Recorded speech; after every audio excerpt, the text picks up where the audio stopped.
Hello बच्चों, स्वागत है आपका अपनी classes exam study with you में। बच्चों, जैसा कि आप सभी जानते हैं कि हम लोग डेली कक्षा 12वीं का हिंदी के मोस्ट इम्पोर्टेंट क्वेश्चन लेके आ रहे हैं। उसमें पूरी हिंदी, आपकी ग्रामर भी होगी, आपका पद्य खंड भी होगा, आपका गद्य खंड भी होगा। बेटा, सभी कुछ हम लोग जो है डेली ला के लेके आ रहे हैं आप लोगों के लिए। तो डेली हम लोग 10 क्वेश्चन डेली जो डिस्कस कर रहे हैं। बेटा देखिए, अगर हम आज से भी डिस्कस करना स्टार्ट करते हैं बेटा, मान लीजिए आज 9 तारीख है बेटा, तो आपकी एग्ज़ाम जो है बेटा लंबी भी समय है काफ़ी, लगभग हम बात करते हैं उसमें तो लगभग हम 30 दिन ही मानते हैं बेटा। तो एक दिन में 10 क्वेश्चन में हम लोग करते हैं, तो 30 दिन में लगभग हम लोग 300 क्वेश्चन कर रहे हैं बेटा।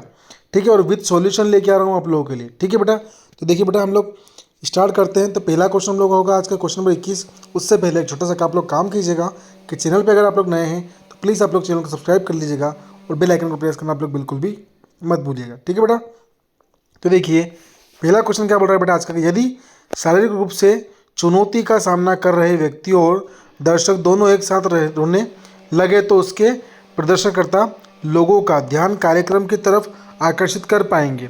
उनका कार्यक्रम देखने के लिए लोग प्रेरित होंगे। प्रसारण समय में रोचक सामग्री परोस पाना ही मीडिया का एकमात्र उद्देश्य होता है। ठीक है बेटा, फिर हम आगे बात करते हैं क्वेश्चन नंबर 22 की ओर। तो क्या बोल रहा है क्वेश्चन नंबर 22 हम लोग का, कि पर्दे पर वक्त की कीमत है कहकर कवि ने पूरे साक्षात्कार के प्रति अपना नज़रिया किसी रूप में रखा है। टेलीविज़न के पर्दे पर किसी कार्यक्रम को दिखाना काफ़ी महंगा पड़ता है। ठीक है, पहली बात महंगा पड़ता है, सही बात है। दूसरा बोल रहा है कि कवि को टेलीविज़न पर दिखाए जाने वाले कार्यक्रमों पर से नाराज़गी है। सही बात है, नाराज़गी की। वो कुछ कुछ ऐसी चीज़ें दिखाए थे जो मान लीजिए हम लोग बोल सकते हैं कि कुछ कुछ सही नहीं होती उसमें से। कवि का कहना है कि टेलीविज़न पर दिखाए जाने वाले कार्यक्रमों का मकसद अपने चैनल को मशहूर करना और पैसे कमाना होता है। सही बात है।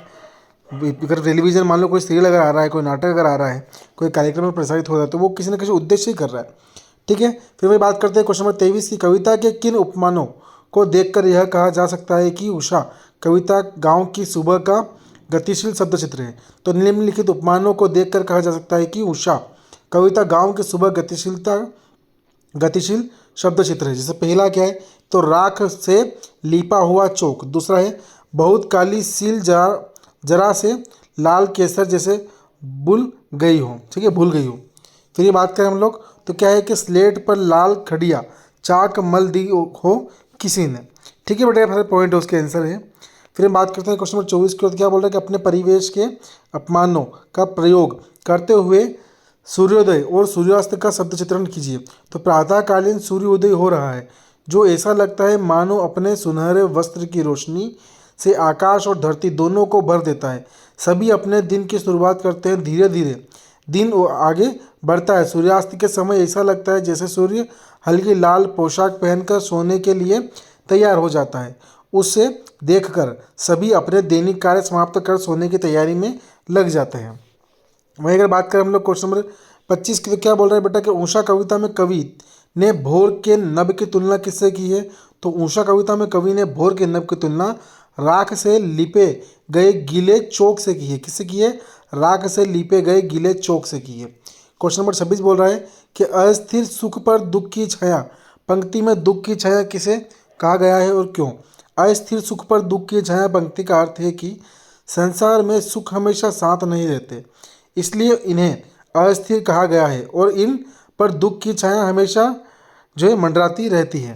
ठीक है, वहीं क्वेश्चन 27 की बात करते हैं बेटा हम लोग। क्वेश्चन 27 क्या बोल रहे हैं हम लोग का कि अश्नि पाद से शापित उन्नत शत शत वीर पंक्ति में किसकी ओर संकेत किया गया है। तो देखिए बेटा इसका आंसर क्या बोल रहा है कि इस पंक्ति के माध्यम से कवि ने दो लोगों की ओर संकेत किया है।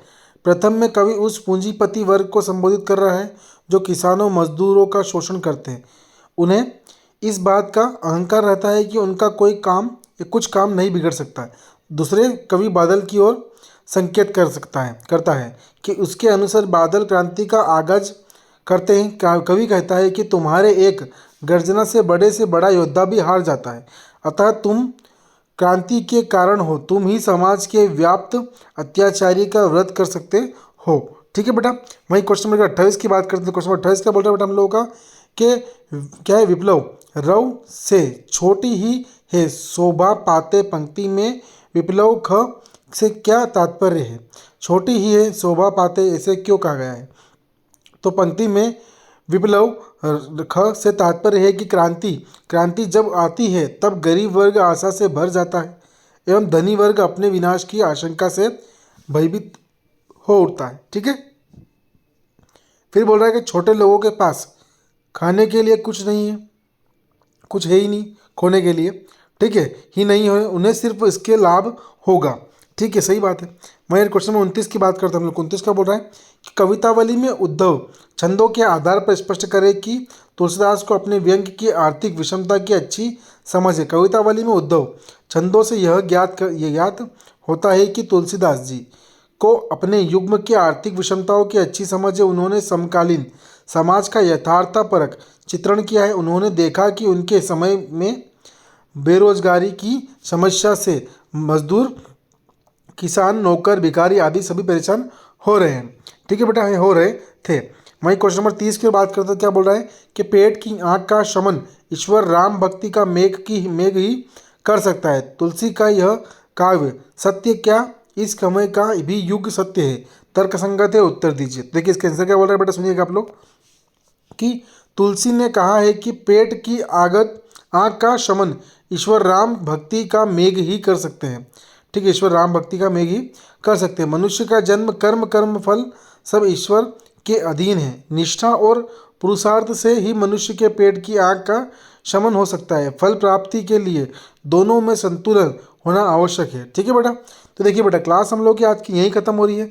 अगर आप लोग क्लास पसंद आई हो तो प्लीज़ आप लोग चैनल को सब्सक्राइब करना बिल्कुल भी मत भूलिएगा और आपके जितने भी फ्रेंड्स हैं उसको रिकमेंड जरूर कीजिएगा। ठीक है बेटा, आप लोग सभी ठीक है, और क्लास पसंद है प्लीज़ जितना हो सके उतना शेयर कीजिए। Thank you so